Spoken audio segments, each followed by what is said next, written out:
Bonjour les amis, après ce petit tour en vaporetto du matin, nous voici enfin sur la place Saint-Marc.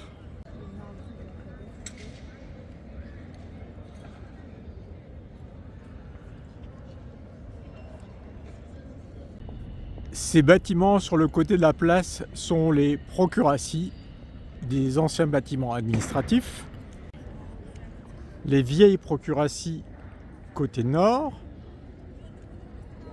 les nouvelles procuraties côté sud, et au fond qui ferme la place, l'aile napoléonienne.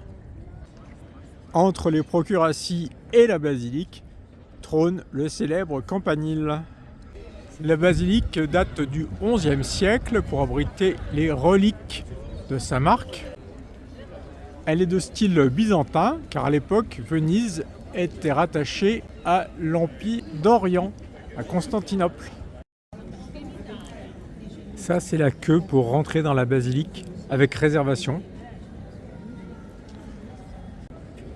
C'est bon, on bouge. On est à peine dans les halls d'entrée. C'est déjà plein de dorures byzantines. Les conditions ne sont pas optimales, mais ça va quand même.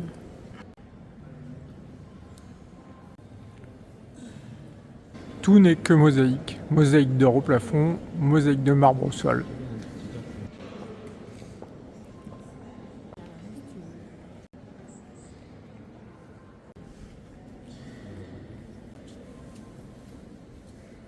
C'est par là qu'on sort, le couloir de sortie, extraordinaire. Maintenant, on va aller tâter de la foule au Palais des Doges. Je vous ai déjà pas mal montré la façade depuis le canal.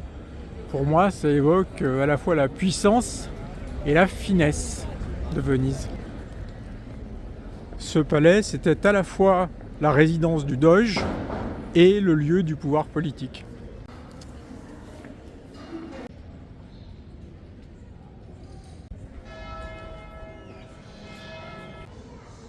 La démocratie vénitienne était un processus très compliqué. La ville était sous la domination de 1000 familles patriciennes. Le doge était élu par un processus extrêmement complexe.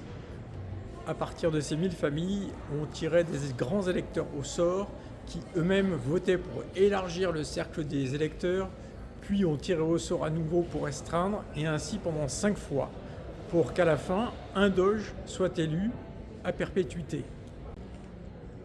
Son pouvoir était assez limité, plutôt représentatif, et il était entouré de nombreuses institutions de contrôle qui géraient différents aspects de la ville.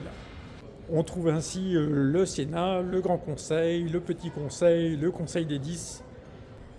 Ce sont ces tirages au sort et cette multiplicité de conseils qui assuraient le vrai aspect démocratique, c'est-à-dire la représentativité de toutes les familles. Nous entrons dans le palais lui-même par la Scala d'Oro, l'escalier d'or. Voici la salle du collège. Le collège est un peu l'équivalent du Conseil des ministres.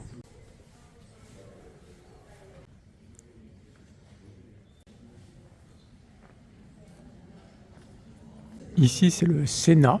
Le Sénat, c'est l'organe du pouvoir législatif. Les fresques au mur sont dues à Véronèse.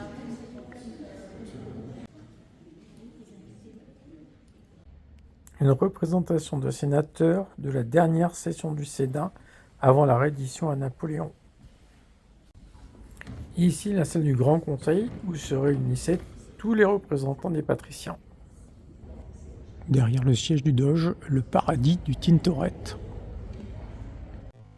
En haut, 2 par 2, sont représentés les 120 doges que connut la République de Venise pendant 1100 ans. L'un d'entre eux qui a tenté un coup d'État a été effacé pour toujours. Le palais était à la fois tribunal et prison. C'est là que nous allons. Pour aller aux prisons, on traverse le pont des Soupirs. Voilà les cellules. Nous allons faire une petite pause maintenant dans une institution de Venise, le Café Florian.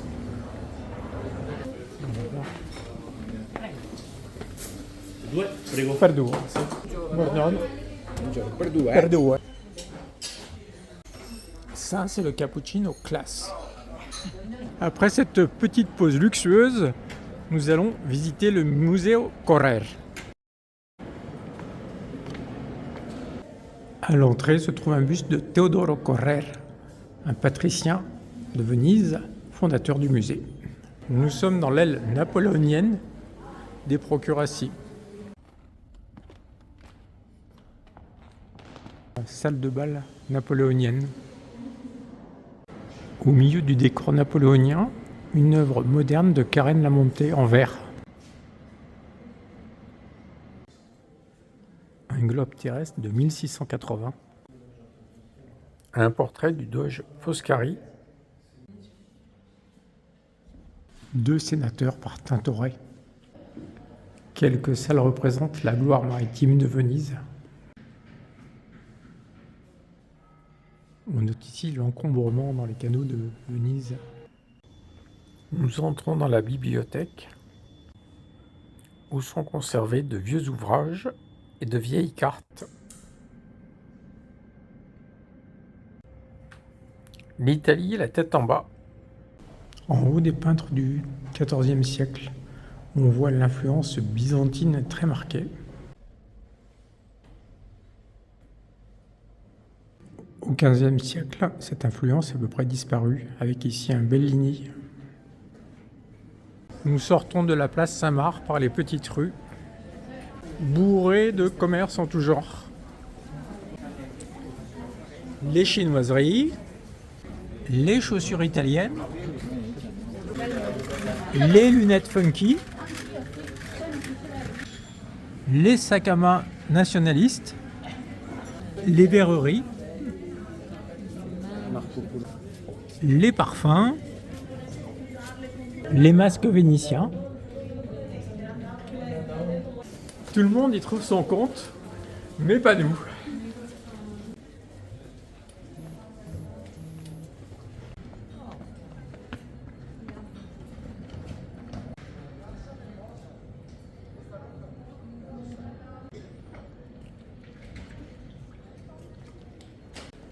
Et nous arrivons à la Fenice, l'opéra de Venise.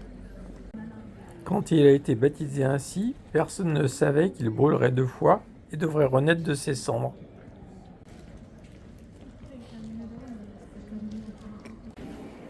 Nous irions volontiers voir un opéra, mais la saison n'est pas encore ouverte. Le théâtre a été inauguré en 1792 avec les Jeux d'Agrégente comme premier opéra. Et la Calas y a chanté 8 fois.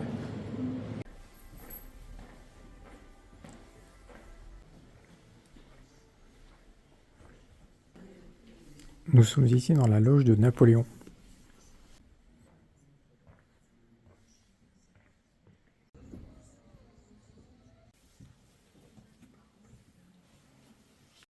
Derrière l'opéra, une charmante place et un charmant bistrot.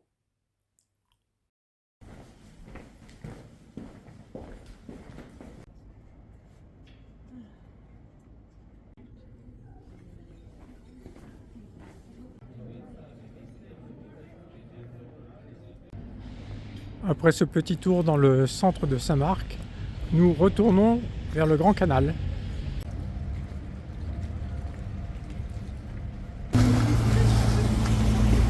Un mini trajet en vaporetto juste pour traverser le Grand Canal.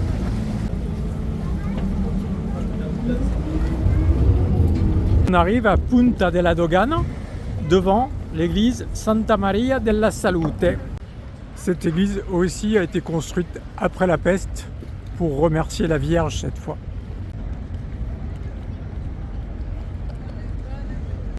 Après vérification, ces 2 églises, c'était pas pour remercier ni Jésus ni la Vierge d'avoir épargné Venise, parce qu'il y a eu plus de 50 000 morts. C'était pour remercier de la fin de l'épidémie. Nous nous dirigeons à présent vers la Fondation Pinault. On va y voir une exposition de Thomas Schutte, un sculpteur allemand.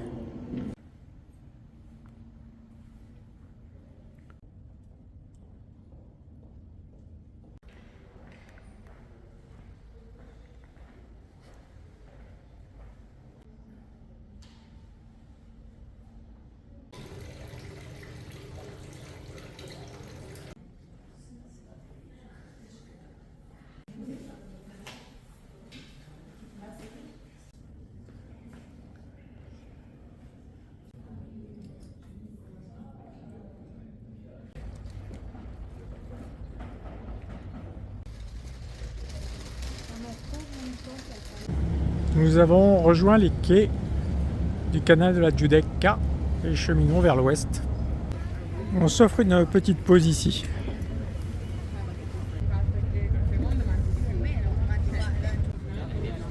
Pour Juliette, une salade grecque. Pour moi, les calamars frits. Le trait d'union de toute la Méditerranée, vous vous rappelez? Bon appétit! Nous sommes à 2 pas du musée de l'Académie, mais franchement, on sature un peu de culture et de musée. Donc on va juste aller flâner dans les rues.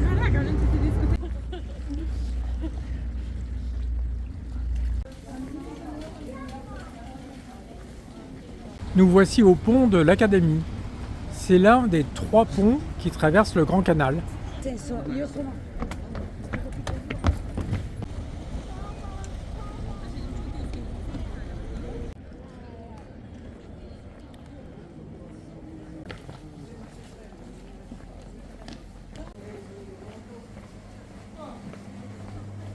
Après cette petite traversée dans les rues, nous arrivons au 2e pont sur le Grand Canal, le Rialto. Pendant longtemps, le Rialto a été le seul pont sur le Grand Canal.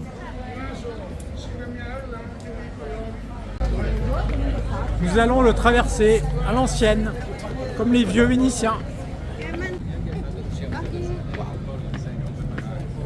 Oh, on a une belle vue sur le Grand Canal dans le couchant.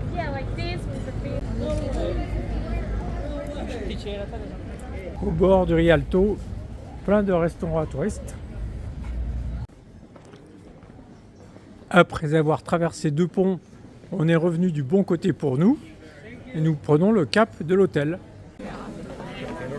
Là, nous sommes sur un chemin étroit qui va de la gare au centre de Venise. Nous avons quitté le chemin de la gare et avons rejoint le quartier de Dorsoduro sur la Fondamenta. Une fondamenta, c'est un quai le long d'un canal. Et nous voici de retour sur les Zattere, juste pour profiter à temps des dernières lumières roses.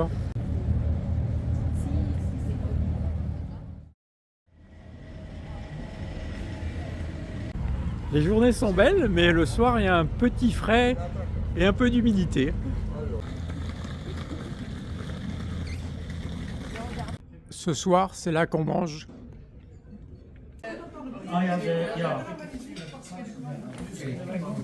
Tortellini alla rucola. C'est pas très généreux comme portion. En dessert, une petite glace vanille avec des raisins marinés dans la grappa.